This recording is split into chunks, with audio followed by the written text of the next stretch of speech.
Assalamualaikum warahmatullahi wabarakatuh. Berikut ini adalah hal yang sudah saya ganti atau hal yang sudah saya rubah pada mobil saya pribadi, Honda Jazz tahun 2010. Mobil yang cukup tua, udah sekitar 10 tahun, tapi kilometer masih 80 ribuan. Ya, bisa dibilang masih mudah lah untuk kilometer tersebut. Oke, yang pertama kali saya pasang itu adalah GPS tracker, yang mana fungsinya itu yang pertama adalah untuk memantau posisi mobil, itu sudah pasti. Terus bisa mematikan mobil dari jarak jauh via handphone. Misalkan mobil dibawa kabur, bisa kita matikan.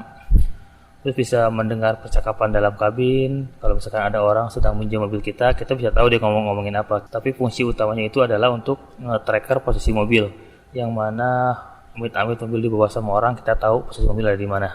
Berikut adalah pemasangan yang dilakukan oleh teknisi GPS tracker tersebut, sampai seperti susah sekali tuh, sampai ngolong-ngolong seperti itu. Yang kedua adalah pemasangan dashcam, yang mana dashcam itu berfungsi untuk merekam setiap kejadian di perjalanan, atau misalkan amit-amit ada insiden, kita memiliki bukti rekaman seperti itu untuk dikasih atau untuk diperlihatkan. Oke, berikut adalah sesi curhat yang mobil tiba-tiba pernah mati, kelistrikannya mati, semuanya mati, nggak ada listrik sama sekali kecuali klakson. Karena klakson saya tahu dia ngambil langsung dari aki. Setelah saya tanya-tanya ke orang juga nggak ada yang ngerti.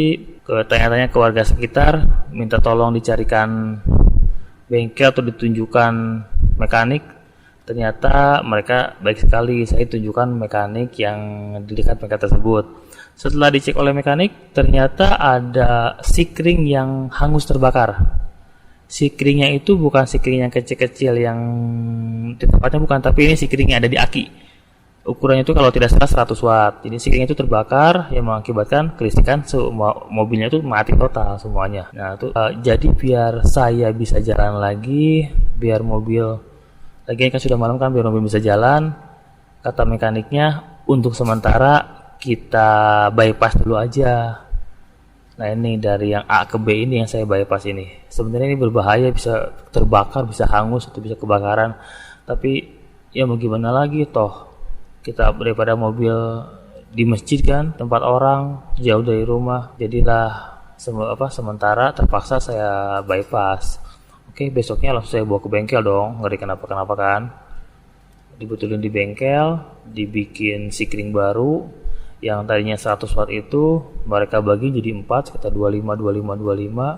Jadi kata mekaniknya kalau misalkan nanti putus tinggal ganti salah satu aja. Soalnya kalau beli alatnya itu harganya sekitar 600 ribuan. Oke, selanjutnya aki saya pernah tekor cuman gara-gara lampu stop lamp itu nyala terus. Saya nggak sadar kalau lampunya itu nyala terus, tapi tiba-tiba ketika pagi-pagi mau nyalakan mobil, kok nggak bisa gitu. Oh, ternyata setelah usut lampu nyala semalaman, dan penyebabnya itu adalah ini seperti yang digambar. Karet penahan switch lampunya itu udah retak, udah pecah karena haus, karena usia. Jadi bisa diganti dengan baut 10. Nah, itu awet bertahun-tahun sampai sekarang masih saya gunakan baut 10 tersebut. Yang ketiga, saya pernah ganti kampas rem. Kampas rem ini saya ganti di bengkel Bos, daerah Cibubur. Mereka merekomendasikan merek Akenobo kalau tidak salah. Nah, ini adalah rincian biaya dari mulai ganti oli, rem, ya sambil ngecek-ngecek sekitar 1 juta berapa tah? 1.200-an lah. Ya mungkin bisa dibilang lumayan juga sih. Harga segitu ya buat kita. Nah, ini yang paling saya kagumi dari aplikasi Bos itu seperti ini. Aplikasinya mobile APPS, dan kita tahu kendaraan kita yang kira-kira harus diganti yang mana, yang udah siap-siap harus diganti yang mana, yang urgent yang mana. Sama mereka dikasih tahu. Soalnya ini kalau tidak salah 58 titik itu dicek gratis sama mereka itu.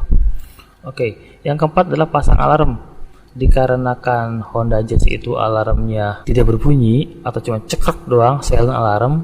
Jadi biar mobilnya keren kayak mobil orang-orang, dipasanglah bunyi yang cut-cut. Nah gitu. Ini seperti ini bunyinya nih. Nah bunyinya seperti itu. Jadi bunyinya lumayan bagus. Saya kayak mobil mahal lah ya. untuk ada alarm juga kalau misalkan mobil dipaksa dibuka, mobil terus-terusan bunyi. Ini adalah accident ban pecah di exit tol Gunung Putri.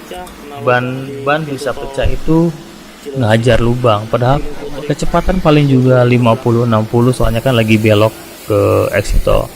Tapi dikarenakan cuaca hujan, jalan tidak begitu terlihat karena tertutupi oleh air, makanya kehajar, cerat, depan belakang langsung pada belah seperti di video tersebut. Setelah nunggu lama akhirnya datang juga derek, karena kan kita nggak bisa ganti ban dua, cuma ada satu stok seperti itu. Nah ini hasilnya itu bumper penyok karena diangkat mobilnya, bukan digendong.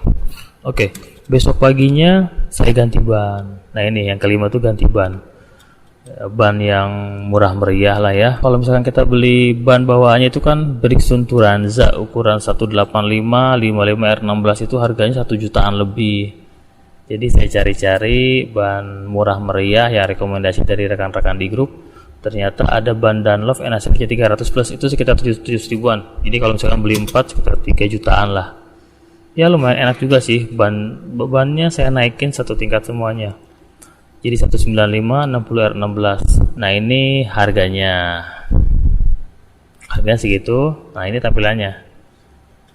tampilannya jadi tinggi kayak donat, anti gas kursi tidur, dan mirip ban angkot ya. Penting aman cok, aman. Oke, yang terakhir itu saya pernah ganti aki mobil karena akinya sudah soak. Aki waktu sebelum itu mereknya GS Astra, cuma lupa tipe berapa, sudah soak, udah nggak kuat buat starter. Jadi kita beli aki baru, ternyata aki lama dihargain 100.000. Nah jadi kita cuma nambah 700.000 seperti. Nah ini kwitansinya. Oke, terima kasih sudah menonton, thank you.